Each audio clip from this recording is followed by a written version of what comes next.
예, 우리 하나님의 말씀은 마가복음 10장입니다.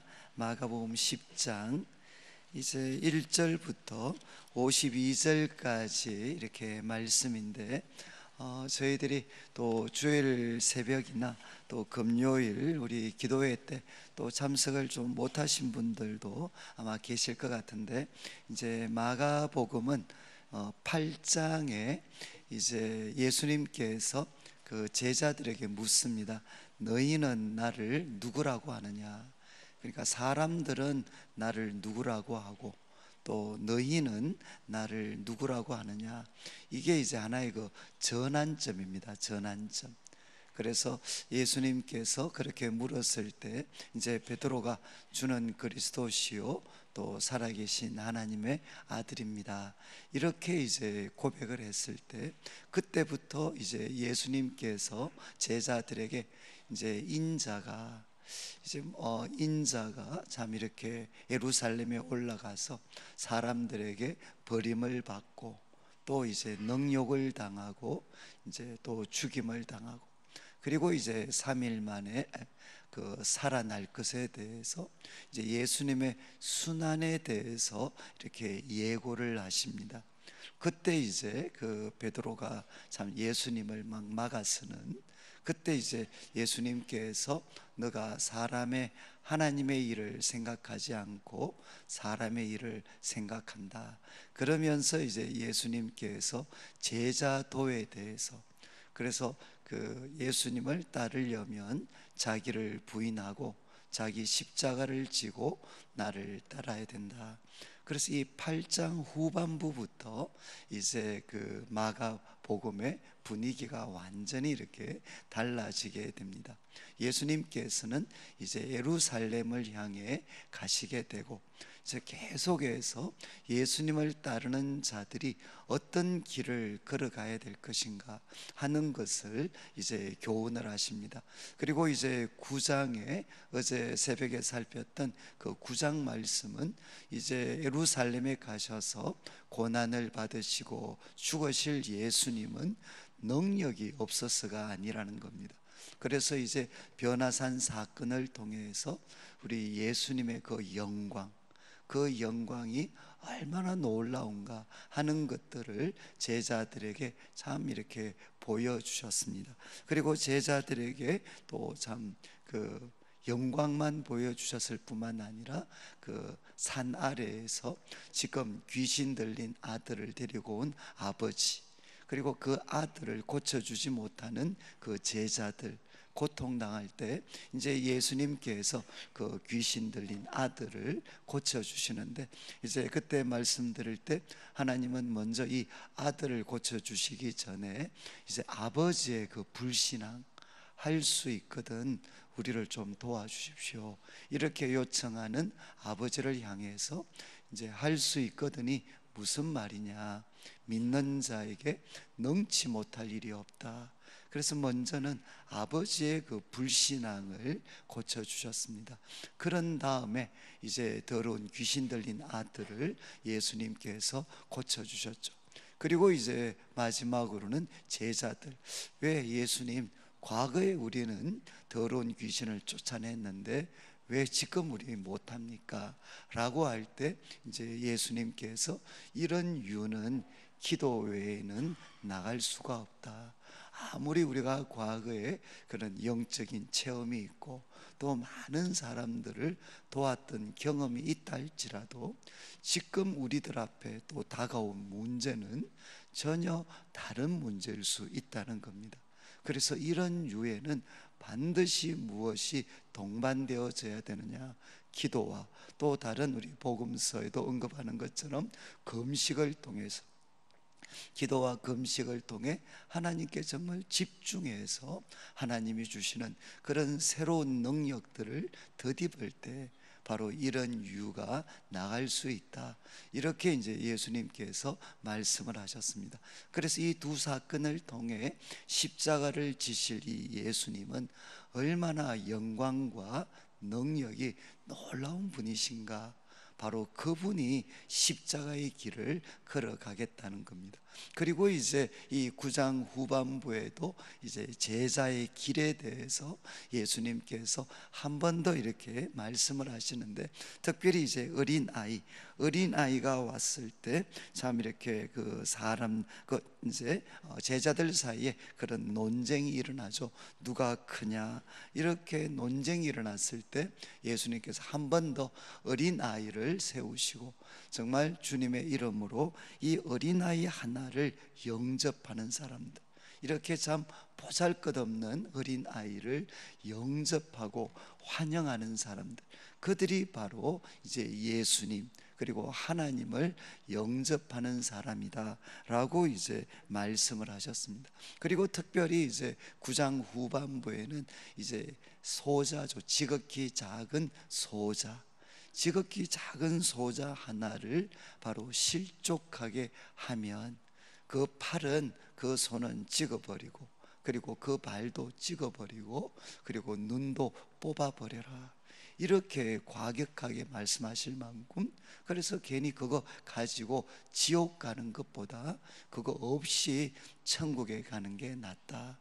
그래서 예수님께서는 특별히 이제 지극히 작은 소자죠, 사람들에게 쉽게 외면당하고 무시당하는 그 지극히 작은 소자, 그 사람들을 실족하게 하지 않도록 정말 모든 주의를 기울여야 된다, 이렇게 예수님께서 9장 마지막 부분에서 말씀을 하셨습니다.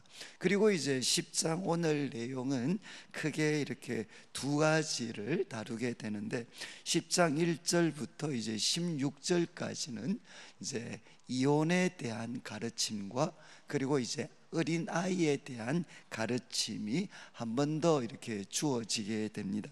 그리고 10장 17절부터 이제 마지막 절까지는 이제 세 종류의 사람이 등장을 합니다. 그런데 이제 공통점은 뭔가 하면 길이라는 표현입니다. 길 위에서 이제 예수님을 만나게 되고, 또 예수님과 같이 길을 가면서 나누었던 이야기들, 그래서 이제 예수님과 같이 예루살렘을 향한 길을 가는데, 그 길을 가는 동안 이제 그 보여주었던 세 부류의 사람들의 반응에 대해서 이제 기록을 하고 있습니다. 그래서 10장 1절부터 이제 12절까지는 아마 그 시대에 이제 어린아이가 약자였다면, 또 어린아이와 거의 비견할 만큼 약한 자들이 있었습니다. 그게 누군가 하면 바로 여인들이었습니다. 여인들. 그래서 이제 1절부터 12절까지 이제 이혼에 대한 가르침을 주는데, 10장 1절에 이제 예수님께서 유대 지경 요단강 건너편으로 가셨고, 또 이제 사람들이 모여들었습니다. 그때 2절 바리새인이 예수님께 이제 질문을 합니다. 그런데 시험하여 질문합니다. 사람이 아내를 버리는 것이 옳습니까? 그런데 이제 이 질문과 이 답변을 오늘날의 관점으로 보시면 조금 이제 어려울 수가 있습니다. 왜냐하면 이 말씀은 2000년 전입니다. 2000년 전. 우리가 조선시대만 하더라도 여인들의 그 권리라는 것은 정말 오늘과는 비견할 수가 없었죠. 그래서 제가 드린 유인물에 잠깐 한번 보시면, 이제 당시 상황이 이 이혼의, 특별히 유대 사회는 이혼의 권리가 남편에게만 있었습니다. 그러니까 여인이 이렇게 주도적으로 이혼을 한다는 것은 거의 극히 예외적인, 그래서 우리 좀 있으면 나오지만 그 헤로디아, 그러니까 이제 그 헤롯 왕의 동생의 부인이었던 헤로디아, 이런 어떤 특별히 예외적인 경우를 제외하고는 이혼의 권리는 남편에게만 있었습니다. 그런데 이제 이 남편들, 유대 남편들에게는 신명기 24장 1절, 이거는 정말 이제 하나의 그 칼입니다. 칼. 그 내용이 뭔가 하면, 남편이 아내에게서 수치되는 일을 발견을 했을 때, 그때는 이제 이혼 정서를 써서 내보내라, 이런 말씀이 있습니다. 그런데 그 앞뒤 문맥을 통해서 보면 이혼, 그때 수치되는 일은 이것은 성적인 것입니다. 성적인 부분에서 정말 남편에게 신실함을 저버린다라든가 이런 어떤 특별한 내용에 국한이 되어 있었는데, 이제 이 시간들이 지나면서 이 수치되는 일들이 모든 분야로 막 퍼져나가기 시작을 했어요. 그래서 예를 들면 요리를 못하면 그것도 이제 수치스러운 일이 되고, 여러 가지 모든 부분에서 이 수치되는 일이라는 것을 악용해서 이제 아내와 너무나도 쉽게 이혼을 하게 됩니다. 그리고 이제 이혼당한 여인들은 2000년 전, 3000년 전이었으니까 그들에게는 더 이상 보호받을 수 있는, 그래서 여기 이혼 정서라는 걸 왜 써주느냐, 이것을 받아야만 여인들은 그 당시에 재혼을 할 수가 있었습니다. 그래서 이제 여인들은 절대적인 약자였죠. 그래서 예수님이 주신 가르침은 앞에 나오는 어린아이들과 같이 약자인 여인들을 보호하기 위한 거였습니다. 그래서 여인 바리새인들이 이제 아내를 버리는 것이 옳습니까? 그때 3절에 모세가 어떻게 너희에게 명하였느냐, 4절 이제 신명기 24장 1절 또 말씀을 인용합니다. 모세는 이혼 정서를 써주기를 허락했습니다. 나중에 이 신명기 24장도 문맥상으로는 여인들을 보호하는 내용입니다.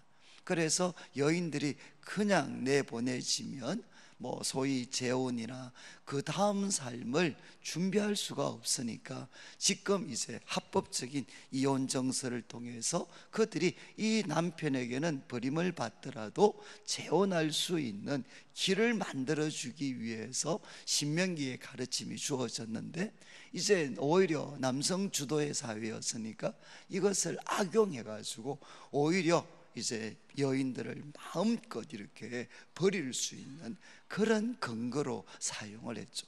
여러분, 이 시대가 똑같습니다.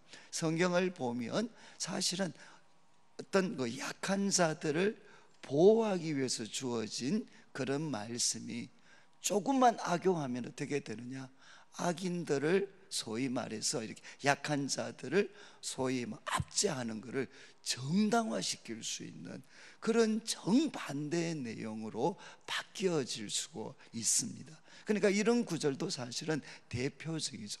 그래서 예수님께서 이제 지금 바리새인이 이렇게 반응을 했을 때 5절에 예수께서 그들에게 말씀을 하십니다. 모세가 이런 가르침을 준 것은 너희 마음이 완악함으로 말미암아 이 명령을 기록하였다. 이거는 원래 하나님의 의도가 아니었다는 겁니다. 그런데 이제 타락한 이후에 인간 역사가 진행되면서 인간의 그 완악함, 마음이 완악함 때문에 하나님께서 허용하신 거라는 겁니다. 허용하신 것. 그러면서 6절에는 이제 창조에 대한 말씀, 하나님이 원래 인간을 창조하시고 결혼이라는 제도를 주셨을 때 하나님의 원래 의도에 대해서 예수님이 말씀을 하십니다. 그래서 6절에 보시면 창조 때로부터 사람을 남자와 여자로 지으셨습니다. 남자와 여자로 지으셨죠. 그리고 이제 7절에 우리 창세기 2장에 나오는 말씀을 인용합니다. 사람이 그 부모를 떠나서 그 둘이 한 몸이 될 것이다. 그러니까 결혼의 전제는 무엇이냐? 그 부모를 떠나는 것입니다. 이는 외면하라는 게 아니고 정신적으로, 영적으로 모든 면에서 독립을 해야 되죠. 독립을 하고, 그리고 이제 그 둘이 한 몸이 됩니다. 이러한즉 이제 둘이 아니요 한 몸이다. 여러분, 성경에는 부모를 떠나서 그 둘이 한 몸이다, 이렇게 성경에 명백하게 기록했고, 이게 하나님의 의도셨다는 거죠. 결혼이 시작할 때 하나님의 의도셨으니까 이 말씀에 근거해서 이러한즉 이제 둘이 아니다, 그리고 그들은 한 몸이다. 그리고 이제 9절에 그러므로 하나님이 짝지어 주신 것을 사람이 나눌 수가 없다는 겁니다. 그래서 예수님께서는 바리새인들, 너무나도 이혼을 쉽게 정당하게 생각하는 그들을 향해서 하나님이 창조 때 주셨던 그 가정의 원리에 대해서 교훈을 하시면서 그들의 잘못된 마음들을 책망을 하시는 거죠. 둘이 아니고 그들은 한 몸이다. 예수님께서 그래서 이혼은 불가하다는 것입니다. 그래서 이 너무나도 쉽게 생각하는 당시 이 유대 남자들, 또 지도자들에 대해서 말씀을 하셨죠. 그것은 이혼이라는 것은 하나님의 의도와 반대가 되는 것이다, 이렇게 말씀을 했습니다. 그러니까 이제 10절에 집에서 제자들이 다시 이 일을 묻습니다. 그때 예수님께서 그 아내를 버리고 다른 데에 장가드는 자, 이미 앞에 나온 말씀에서 그들은 하나니까 다른 데 장가드는 자는 본처에게 간음을 행하며 또 아내가 남편을 버리고 다른 데로 시집가면 간음을 행함이니라. 그래서 어떤 분들은 이 12절 말씀이 당시 이제 그 헤로디아를 염두에 둔 말씀이다 라고 해석하는 분들도 있고, 그런데 이제 대부분 학자들은 이 마가복음은 이방인들을 대상으로 또 이렇게 주어진 말씀입니다. 그러니까 당시 이방 사회는 여인들이 주도적으로 이혼을 할 수 있었습니다. 그래서 이제 그들을 위한 말씀으로 이해를 하기도 합니다. 그래서 예수님께서는 이제 이혼은 하나님의 목적과 반대된다는 거죠. 제가 드린 유인물 이제 그 마지막에 보면 그 앞에서 언급했던 것처럼 고대도 이미 그 이혼이라는 것은 현실이었습니다. 그래서 이혼으로 고통당하는 여인들이 많이 있었죠. 그래서 바울 같은 경우에 그때 이제 혼자 된 여인들에 대해서 이 고린도전서 7장에서 이렇게 말씀을 주는데, 그냥 하나 기억하시면 좋겠는 것은, 그래서 참 이 부당하게 혼자가 된 억울한 이혼을 당하거나 이런 분들이 오늘날 너무너무 많습니다. 그게 분명한 정말 치유가 힘든 그런 고통이지만 이제 바울의 가르침을 통해서 본다면, 그러나 그것을 하나님을 위해 전심전력하는 기회로 우리가 삼아야 된다.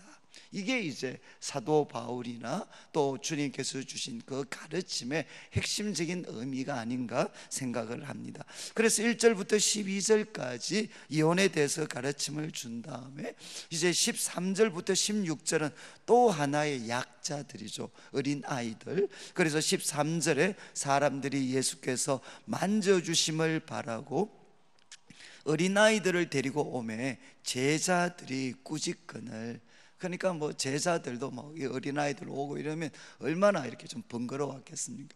제자들이 꾸짖었을 때 14절을 보시면 예수께서 보시고 분노하십니다. 지금 어린아이들을 이렇게 예수께서 만져주신 바라고 데리고 오는데 제자들이 꾸짖는 것 보고 예수님이 보시고 노하십니다. 그리고 이제 이야기하시죠. 어린 아이들이 내게 오는 것을 용납하고 금하지 마라. 하나님 나라는 바로 이런 자들의 것이라는 겁니다. 그래서 여기 이런 자의 것이라는 것은 결국 이제 제가 드린 유인물에 보시면 하나님 나라에 합당한 자는 어린아이 같이 하나님의 나라를 받드는 자들이다. 즉 단순함과 신뢰를 가지고 하나님의 뜻에 순종하는 사람들, 바로 그들이 하나님 나라에 합당한 사람들이죠.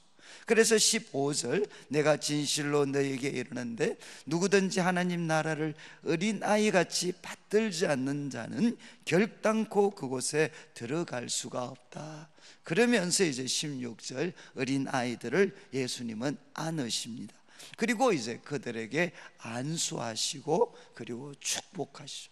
그래서 우리 예수님께서는 앞에서 바로 우리 구장에서도 어린아이에 대한 구절들이 있었죠. 정말 어린아이들을 귀하게 여기셨고, 그 당시에 소외되었던 여인들을 정말 귀하게 여겨 주셨습니다.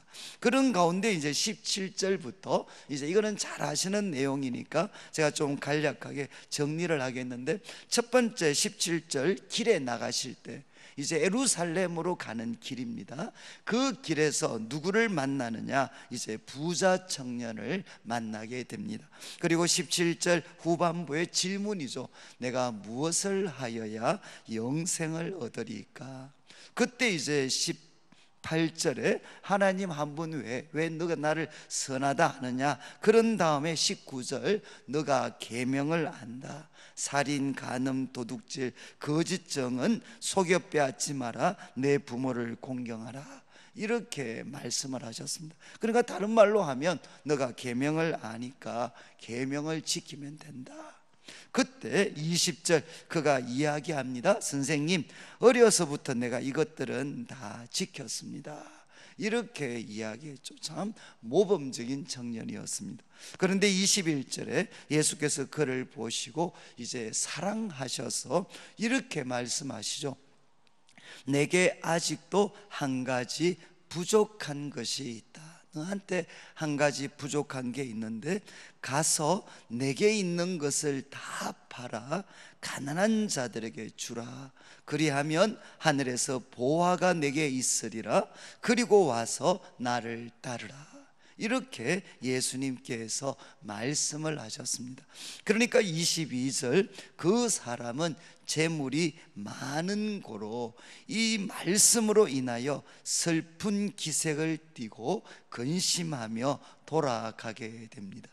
그래서 여러분 아시겠지만 이 19절에 보시면 예수님께서 계명을 지키라고 할 때 살인, 간음, 도둑질, 거짓 정은, 요까지가 이제 소위 6, 7, 8, 9입니다. 10계명에. 그런데 뭐가 빠졌죠? 거짓 정언하지 마라, 속여 빼앗지 마라, 그리고 부모를 공경해라. 부모를 공경하는 것은 5번째입니다. 뭐가 하나 빠졌죠? 바로 탐내지 마라.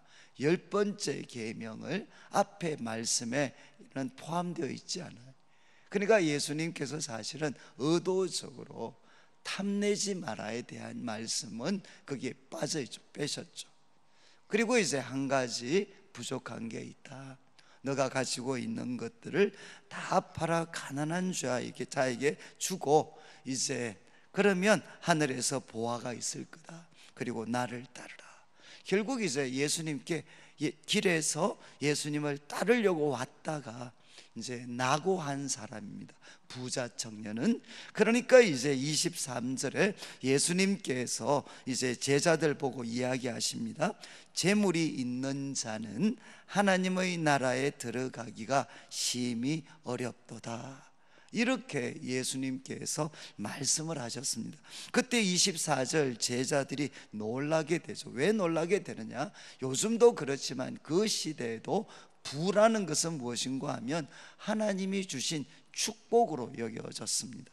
그러니까 그 부를 많이 가지고 있다는 것은 이제 하나님으로부터 많은 복을 받은 사람이라고 생각하는 것이 그 당시 일반적인 생각이었습니다. 그런데 이제 예수님께서 그런 사람, 그런 어떤 시대 속에서 재물이 있는 자는 하나님 나라에 들어가기가 심히 어렵다.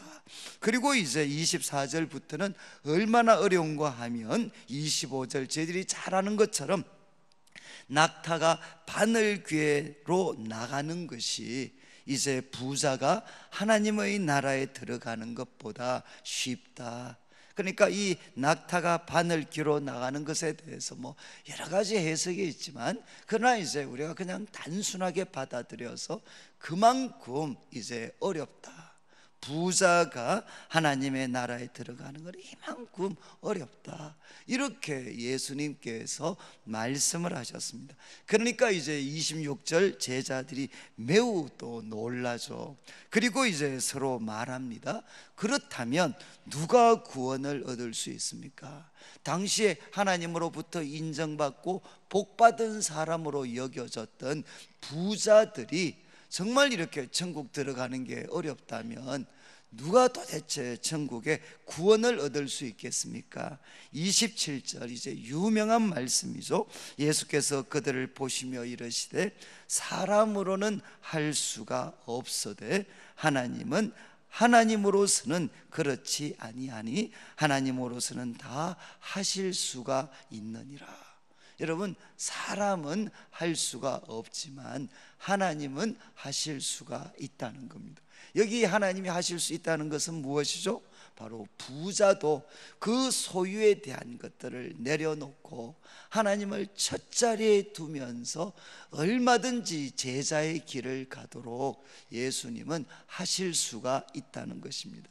그래서 이제 우리가 누가복음에 보면 이런 내용들이 쭉 이어지면서 예로 등장하는 것이 누군가 하면 바로 삭개오입니다. 삭개오. 이제 키가 작고 서기장이었던 그 삭개오가 예수님을 만났을 때, 그리고 예수님이 그의 집에 들어가는, 정말 예수님을 만났을 때 그가 뭘 합니까? 그 모든 부를 하나님 앞에 내려놓습니다. 그리고 이제 바로 아브라함의 자손이고 구원이 내게 임했다, 이렇게 삭개오에게 말씀하셨죠. 여러분, 이 부에 대한 이 어떤 강력한 집착, 그 부가 가지고 있는 인간을 하나님으로부터 멀어지게 하는 강력한 힘이 있습니다. 그래서 사람의 힘으로는 이 부가 줄 수 있는 그 장애물을 넘기가 참 어렵습니다. 그러나 사람이 할 수 없는 것을 하나님은 하실 수가 있다는 것입니다. 저는 이제 오늘날 우리 성도님들이 정말 이제 부자가 돼야 되겠죠. 부자가. 그렇지만 그 부자가 될 때 우리에게는 더 큰 하나님의 은혜가 필요해서 이 부를 하나님 앞에 내려놓을 수 있는, 하나님을 위해서 마음껏 쓸 수 있는 그런 도구로 쓸 수 있는 힘이 우리들에게 있어야 된다는 겁니다. 그래서 이제 이렇게 이야기하니까 또 베드로가 이야기하죠. 이제 예수님 보십시오, 우리는 모든 것을 버리고 주를 따랐습니다. 그러니까 예수님, 우리는 모든 것 버리고 주님을 따른 사람입니다. 그러니까 29절과 30절에는 예수님이 약속을 해 주십니다. 예수께서 이르시되 내가 진실로 이르는데 나와 복음을 위해 집 형제 자매 가족들이죠, 전토, 그리고 이렇게 버린 자는 30절에 현세에 있어 집 형제 자매 어머니 자식 전토를 100배나 받고, 그리고 박해를 겸하여 받고 내세의 영생을 받지 못할 자가 없다. 그래 예수님이 인정해 주십니다. 그러니까 버린 사람들, 그들에게 박해라는 어려움이 있겠지만 100배, 그런 100배로 예수님이 갚아주시겠다는 거죠. 그리고 이제 내세에 다가오는 세상에 영생을 받지 못할 자가 없다, 이렇게 축복해 주시고 약속을 해 주십니다. 그렇지만 31절에 이제 하나의 경고도 주시죠. 경고. 내용이 뭔가 하면 그러나 먼저 된 자로서 나중되고 나중된 자로서 먼저 될 자가 많으니라.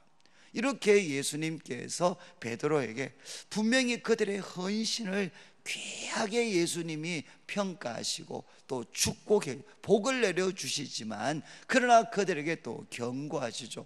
먼저 된 자로서 나중되고 나중된 자로서 먼저 될 자가 많으니라. 그래서 여러분들이 마태복음을 보시면 이 말씀에 이어서 나오는 게 바로 포도원 품꾼들의 비유입니다. 그래서 아침 일찍 이렇게 또 포도원에 간 사람, 그 다음 아침에, 그리고 나중에는 오후에까지, 그리고 바로 직전, 퇴근 직전까지 이렇게 쭉 포도원에 갔던 품꾼들. 그러나 우리 예수님께서는 똑같이 그들에게 한 데나리온을 주셨죠. 그 비유를 통해서 이 말씀을 좀 더 구체적으로 설명하세요.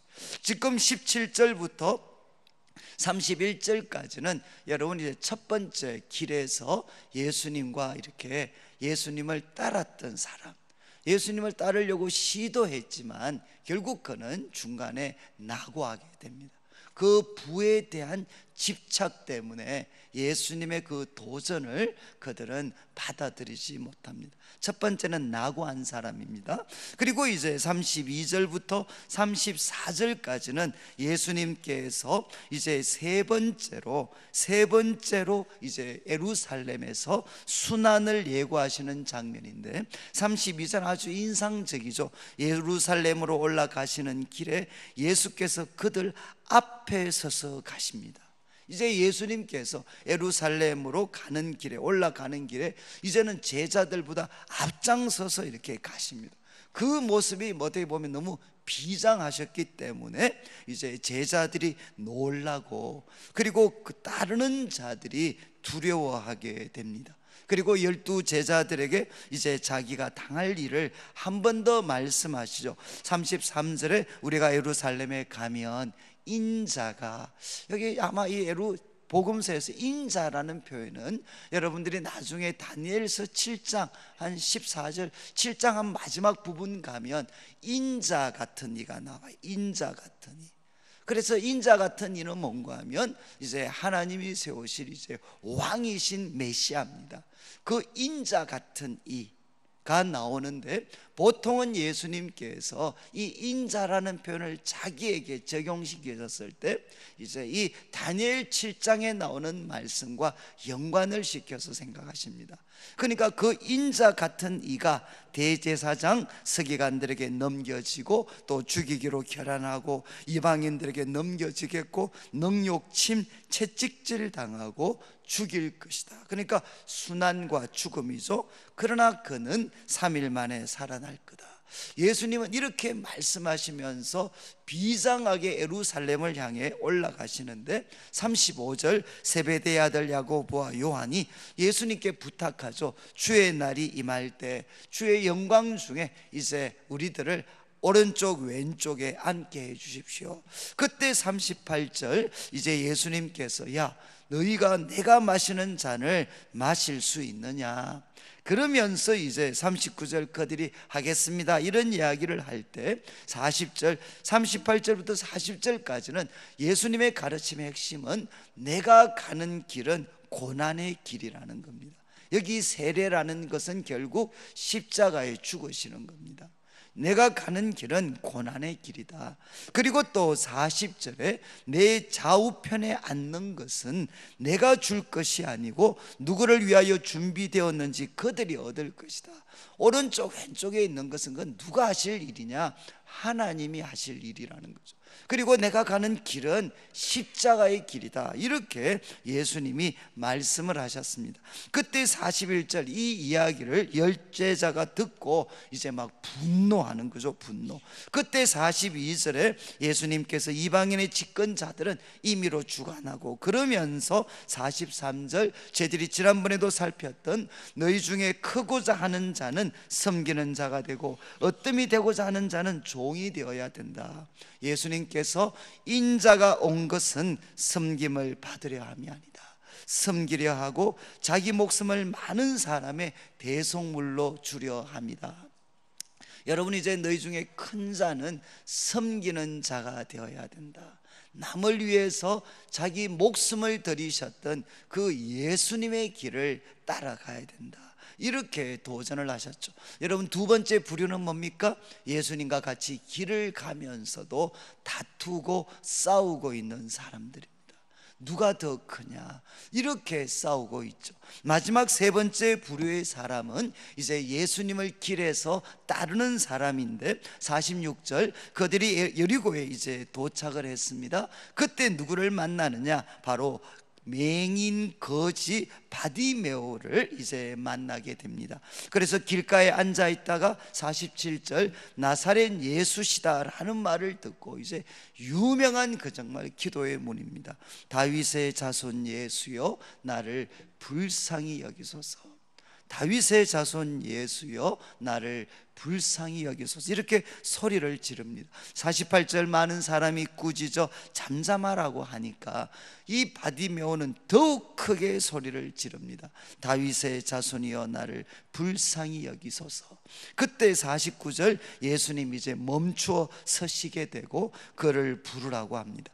그때 이제 사람들이 그들이 그 맹인을 부르면서 안심해라, 일어나라, 그가 너를 부르신다. 야, 그가 너를 부르신다. 이렇게 이야기를 하니까 50절 맹인이 겉옷을 내버리고 뛰어 일어나 예수께 나옵니다. 이건 뭐겠습니까? 극도의 기쁨입니다.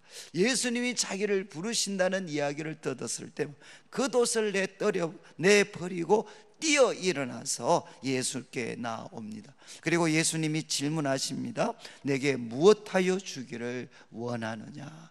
맹인이 이야기하죠. 선생님, 보기를 원합니다. 52절 가라, 내 믿음이 너를 구원하였다. 그러니까 그가 곧 보게 됩니다. 그리고 이제 인상적인 표현은 그가 곧 보게 되어 예수를 길에서 따르게 됩니다. 여러분, 길에서 예수님 따르려고 했다가 낙오했던 부자 청년이 있었습니다. 그리고 예수님과 같이 길을 가지만 누가 크냐 싸우고 있는 사람이 있었습니다. 그렇지만 기쁨으로 길에서 예수님을 따르고 있는 사람이 있습니다. 그는 누구죠? 바로 예수님을 통해 그 삶에 하나님의 놀라운 구원을 맛본 사람, 바로 그가 어떻게 되느냐? 예수님을 길에서 따라가게 됩니다. 저는 우리 성도님들 오늘도 저는 아마 제가 유학하는 기간 동안에 참 이 기도문, 아마 이 기독교 역사상 가장 사랑받았던 주기도문 외에 정말 가장 사랑받았고 가장 많은 분들이 정말 하나님 앞에 사용했던 기도가 바로 이 기도입니다. 다윗의 자손 예수여, 바로 나를 불쌍히 여기소서. Have mercy on me. 하나님 나를 불쌍히 여기소서. 그래서 프란체스코 같은 사람 밤새도록 기도해서 제자들이 도대체 저분은 무슨 제목 갖고 기도하시나 보니까 이 기도문, 다윗의 자손 예수여 나를 불쌍히 여기소서. 나를 불쌍히 여기소서. I am a sinner. 나는 죄인입니다. Have mercy on me. I am a sinner. 정말 나를 불쌍히 여겨주십시오. 저는 죄인입니다.